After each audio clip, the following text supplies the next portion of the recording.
Good evening, everybody. I'm Pierre Roberge, the Daily Trader. It is November 15th, and we are going to take a look at Tesla stock from a technical analysis perspective.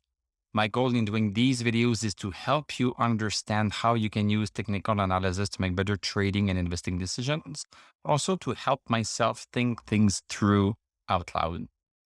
But I'm not a financial advisor, so please do your own research and make your own decisions. Okay, Tesla closed down $20 today. That's my 1.94%. We closed at 10.1339. Post-market, we seem to be down a further $1.51. Let's look at this damage on the chart. So we have a very small bodied candle, longer wick at the bottom. There's some buying pressure here. There's some buying pressure. Towards the end of the day, we came back up. We went as low as 978. So we went under 1,000. So 978 was the low. The high was 1,031. Yeah. So we have a red candle here. We are making a lower high than we had last Friday. And we are making also a lower low. We are still above this channel resistance here, this second channel resistance, which is now acting as support. Let me put this more clearly for you guys. So we still have this. We have this support that seems to be working. It worked on November 10th. It worked perfectly because look at this, it was perfect match. And it also worked today. It worked today, and this support also worked. We have two things that worked in concert together. And I love how this low here is pretty much smack on support. I love to see this. Technical analysis is magic. Let's go see the 1 hour chart. This is where we are at. So since November 5th, we have been in a downward slope. And I did this double resistance because sometimes we are stopping before, sometimes we are stopping a little bit afterwards. So we have been toying with this a lot. So we touched it November 9th, we touched it November 11th, November 11th again. Here we came outside of it, but then came back in, just like today. So today, we are outside of this resistance on the 1 hour chart. So this should mean that, okay, this descending slope is over.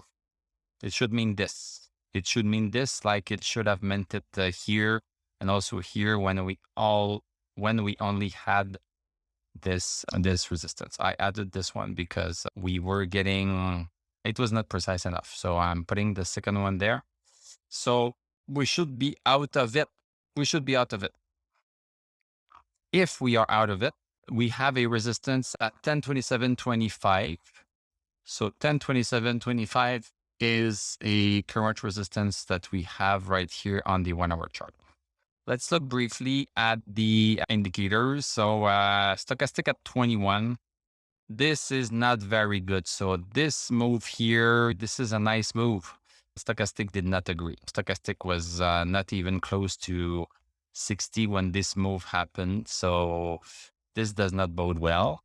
We crossed over bearish on the MACD, but we did that before here. We did that here. Then it went up a little bit. And then we crossed over bearish and then bullish again, I think just right here. And then bullish again here. And we continued falling down. So MACD, we need to be careful with MACD. It can spot the reversal very early, but also it might only be spotting a pullback when the trend is going to continue.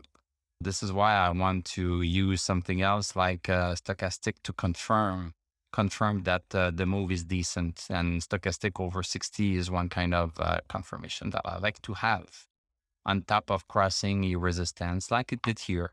So nothing is all one yet. So 1027.25 is a number to keep in mind if you are looking at the short-term time frame to come in or to play into this stock. Let's go back to the daily chart. So on the daily, stochastic is going down. So we are at 41 on stochastic, and on Friday we were at 50. So stochastic is dropping. RSI is getting close to 50. MACD crossed over bearish, and DMI very close to crossing over. Has not crossed over yet, but very close to it. So basically, let's just see if we can hold this support here. And if you want a number on that support, it's close to 996. Let me say, I'm going to say it here, 995 approximately. This is what we need to hold. And we have a resistance at 1027.25. There's also, if we break either of these two supports, then what is left for us? 899 as a support.